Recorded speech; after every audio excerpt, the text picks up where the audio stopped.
அனைவருக்கும் வணக்கம். என்னோட பேர் முத்துகிருஷ்ணன். நான் அந்த பக்கத்தில் இருக்கிற குமிழியம் கிராமம். உங்களை போல பள்ளி மாணவர்களை வச்சு நாங்கள் ஒரு 10,000 மரங்களை எங்கள் கிராமத்தில் நாங்கள் உருவாக்கியிருக்கோம். நான் படித்தது பார்த்தீங்கன்னா பரணம் பள்ளியோட அரசு பள்ளியிலையும் இரும்புக்குறிச்சி அரசு பள்ளியிலையும் படித்து இன்றைக்கி ஒரு ஆசிரியராக இருக்கேன். எங்களோட ஒரு பெரிய டீம் இயங்குறாங்க.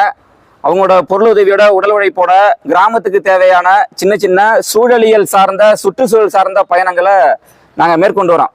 கடந்த 7 வருடங்களாக இந்த என்விரான்மெண்டல் சம்மந்தமான விஷயங்களை பண்ணிகிட்டு இருக்கோம். இப்போது மரங்களின் நண்பர்கள் மாதிரி பண்ணையை ஒன்று உருவாக்கியிருக்கோம். சுத்தமான ஒரு ஆர்கானிக் ஃபார்ம்னு சொல்லக்கூடிய எந்த கலப்படமும் இல்லாமல் ஃபெர்டிலைசர்ஸ் செயற்கை உரங்கள் பயன்படுத்தப்படாத ஒரு நிலத்தை உருவாக்கி அதில் மாணவர்களுக்கு பயிற்சி கொடுத்துருக்கோம்.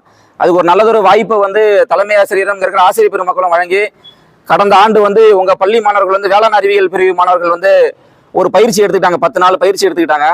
அதே போல் அடுத்தடுத்த வருடங்களும் நீங்கள் எங்களோட பண்ணையை பார்வையிடலாம். மோஸ்ட் ஆஃப் பீப்புள் இங்கே எல்லாமே விவசாய பின்னணியிலேருந்து வந்திருப்பீங்க. ஆனாலும் முழுசாக விவசாயங்கிற ஒரு விஷயம் இன்னும் நம்மளோட பேரண்ட்டோ பெற்றவங்களுக்கோ இங்கே இருக்கிற சூழலுக்கோ போய் சேராத ஒரு சூழல் இருக்குது.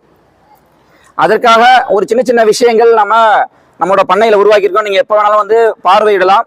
அதே போல் மரக்கன்றுகள் பொதுவெளிகளில் வைக்கக்கூடிய மரக்கன்றுகளை 24 hours நீங்கள் எப்போ வேணாலும் இலவசமாக எடுத்துகிட்டு போகலாம். எங்களோட பண்ணையில் இங்கிருந்து இதுக்கு ஆப்போசிட் போகிற ரோட்டில் குமிழியம் கிராமத்துக்கு போகிறதுக்கு முன்னாடி இங்கிருந்து சரியாக ஒரு 3,000க்கும் மேற்பட்ட மரங்களை உருவாக்கியிருக்கோம். அடர்வனம் மனிதனால் உருவாக்கப்பட்ட செயற்கையான காடு அரியலூர் மாவட்டத்திலே முதன்முறையாக அதை உருவாக்கி பள்ளி மாணவர்களை வச்சு தான் உங்களை மாதிரி பள்ளி மாணவர்களை வச்சு குமிழியத்தில் இருக்கிற ஸ்கூல் ஸ்டூடெண்ட்ஸை வச்சு ஒரு மாபெரும் சுற்றுச்சூழல் புரட்சியை உண்டு பண்ணிட்டு இருக்கோம். அங்கே எல்லா மரங்களும் ஒரு காட்டுக்குள்ளே போனால் எப்படி ஒரு ஃபீல் இருக்குமோ அந்த சூழல் இருக்கும். உங்களுக்கு இந்த நேச்சர் வாக்குன்னு சொல்லக்கூடிய கானக நடை அந்த மாதிரி ஒரு ஈவெண்ட்டில் சிஓ சட்ட பர்மிஷன் வாங்கிட்டு உங்களுக்கும் கடந்த வருஷம் பக்கத்தில் இருக்கிற பள்ளி மாணவர்களை கூட்டு போனோம். இந்த வருஷமும் நீங்கள் அந்த மாதிரியான சூழலியல் சார்ந்த சிந்தனை நமக்கு ஏன் வேணும்? இப்போ நான் பக்கத்தில் இருக்கிற அரசு பள்ளியில் படித்து ஒரு வாத்தியார்